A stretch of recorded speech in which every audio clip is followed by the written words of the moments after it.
Welcome to the slop farm. Enjoy the video. In this video, I will explain how to use a data store service. We'll dive straight into the core concepts, focusing on the one and only way to effectively manage your application's data. First, you'll learn to initialize the service, a crucial step that involves setting up your client with the necessary authentication credentials. This ensures secure and authorized access to your stored information, laying the groundwork for all subsequent operations. We'll cover this in detail. Now let's talk about storing your data.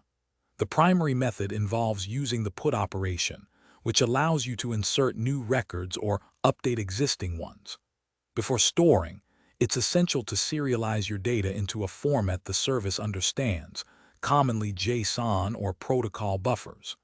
This ensures efficient storage and retrieval. Remember to always include robust error handling, perhaps with a try-catch block, to manage potential issues during the storage process, ensuring data integrity and application stability. Once your data is stored, retrieving it efficiently is the next step.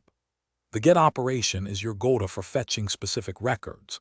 You'll need to provide a unique identifier, such as a key or an ID, to pinpoint the exact data you wish to retrieve. It's crucial to anticipate scenarios where the requested data might not exist.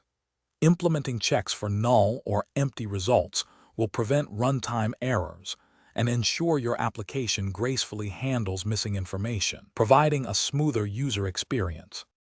Finally, let's cover deleting and updating your data.